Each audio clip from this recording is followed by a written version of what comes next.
This is Rugby Merlin and welcome back to the channel.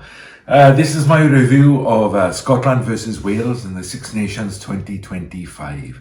So not many changes for both sides, which is good. Graham is in, as I mentioned in my preview, and he seems to have recovered from that head knock with Finn Russell.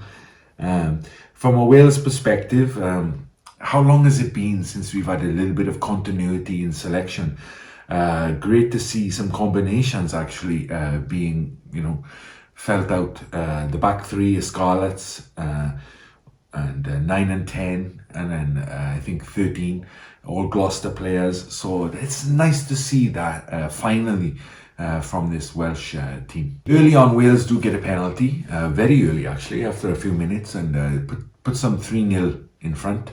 Anscombe, you feel, is going to need his kicking boots today because, Scotland at home, quite the threat. So Wales are going to need to keep in this match as much as they can. Scotland with some nice quick ball, which they really lived off in the first half, and they eventually suck the Welsh defence in.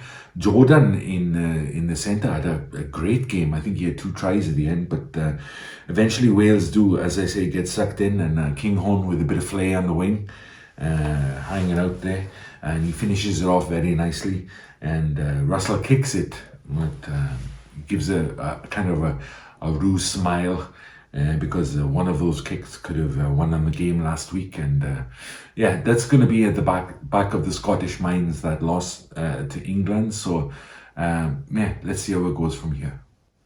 So at 7-3 for Scotland, you do feel the danger signals for Wales, because Scotland's backline is looking electric, and Wales do though put some phases together. But solid defence from Scotland, and Schumann eventually gets the turnover.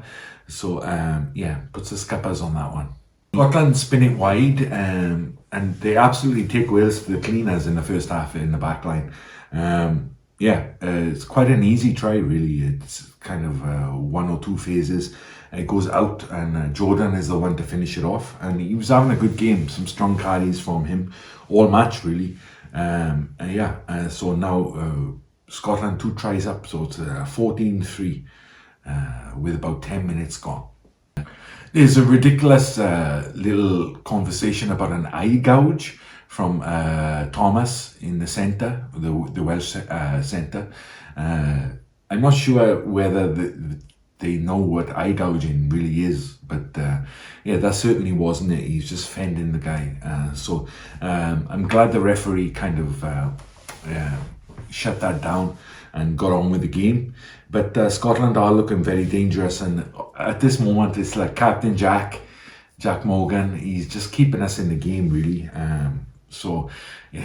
Wales really hanging on by the skin of their teeth. So Wales really need a try now, just to get back in this match really, because it's been all Scotland so far.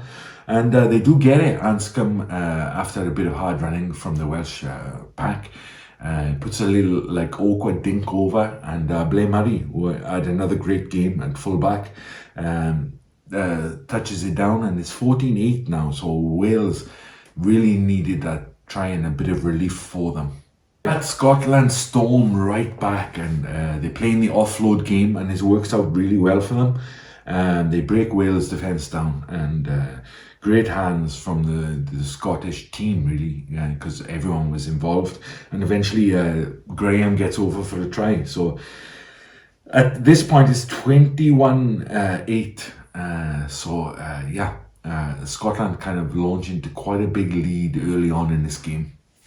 So with the game slipping away from Wales seemingly, the defence is falling apart under this onslaught from Scotland, and then Will Griff-John, who had such a good game, I thought, last week, not last week, but the last outing against Ireland, he gets yellowed he has a brain fart, and just kicks the ball out of the scrum half's hand. I've never seen, in international rugby at least, such a silly play. I mean, ridiculous really.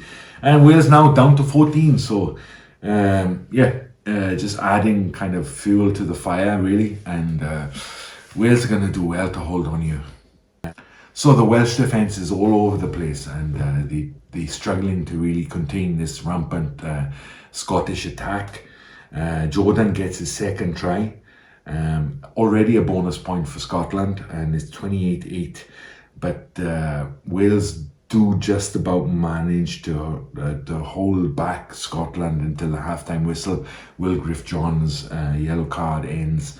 So they really need to regroup now during halftime. Halftime summary, it's been a pretty dominant half for Scotland. The offloading has really killed the Welsh defensive structure. I will say that the Welsh pack needs to work harder and slow down that Scottish ball, because they can't keep giving Scotland quick ball from rucks, because they will absolutely slaughter you out wide. I will say Thomas in the centre, Ben Thomas, he is a bit of being given a kind of playmaker's role, but he looks very strong when he's carrying. So I hope to see a little bit more direct play from him. I think that could actually work in Wales' favour. So let's see what Wales can do now in the second half. So the second half starts, and yeah, you got to say the Welsh defence, the tempo is up, and they're competing a lot more. But you have to say Scotland may be taking their foot off the gas a little bit, and it's a bit of a chess match for the first 10 minutes. But Wales bring on some substitutions, and you feel like there's a key score coming either way here, and eventually goes to Scotland. Kinghorn, who had a fantastic game. I tell you what, if Kinghorn wasn't playing, Scotland would have been in real trouble, but yeah, he really did have that good of a match, I think. And Scotland kick to the corner, ball goes out, and Kinghorn gets his second try, so now it's 35-8. Whew, long way back from Wales. Fair play to Wales though. They play their guts out, really, and that's a lot of what I've talked about in my previews, etc. Is pride in the jersey, and they definitely had that today.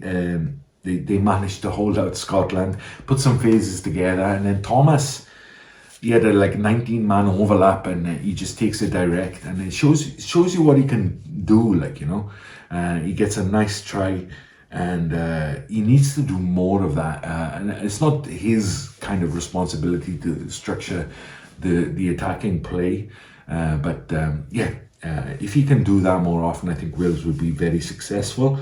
And now it's 35-15. So Wales kind of take the ascendancy really in the second half, and Teddy Williams, who is a great prospect from Cardiff, and I really like him as a player. I think he's very, very doggy, and he has a desire to get a great career ahead of him. And he gets a nice try, and now Wales, it's 35-22. So Wales slowly clawing their way back into this match when it seemed like there was no hope. So Scotland finally wake up and realize there's still a game left to play, basically. Because they kind of been sleeping for the last 10-15 minutes, and they put their foot on the gas and really test the Welsh defence.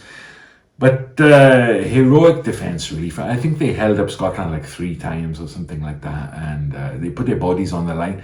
And as a Welshman, I can't fault their effort, really. They kind of let things slip in the first half, but the second half has been really positive. Wales, through Blair Murray, puts Taulupe Faletau in, and he has 196 tests or something like that, and it would have been so nice to see him score, but unfortunately Murray hurdled the player, which is a skill in itself. It should be rewarded rather than penalised, but I guess it's player safety. But it's disallowed, so you think, now the game is going to kind of play out. But again, Wales don't let up, and Mac Llewellyn gets a try with the last play of the match. And just like Ireland, even though Wales were kind of outmatched at certain points in the game. They kept playing, and the score finishes 35-29. Now this is significant for Wales because they get a couple of bonus points from that. But Scotland, again, that chink in their armour, they saw their backline, and like King Horn, Hugh Jones, Darcy Graham, and even the centre, Jordan was playing today, they so good. But when they kind of relax and let their foot off the gas, they are vulnerable, and Wales showed that today. So they have a big game now against France next week, and that's a big one for them in terms of like they could maybe not win the tournament, but they need to produce something now on the biggest stage, because they have such good quality players, and they really need to show it in the high tension matches. But Wales, again, they lost, another loss, and I don't want to like big up a losing team, and that's not what we're about in terms of like if you lose, as long as you play well. But I will say that second half did, like, you know what I mean, fill my chest with a bit of pride, because they were down and out, they were gone.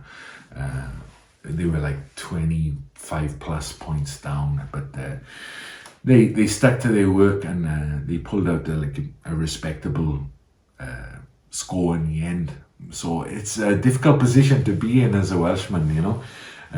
Anyway, I'm rambling now, so thank you very much for watching, and see you for the next one. Bye.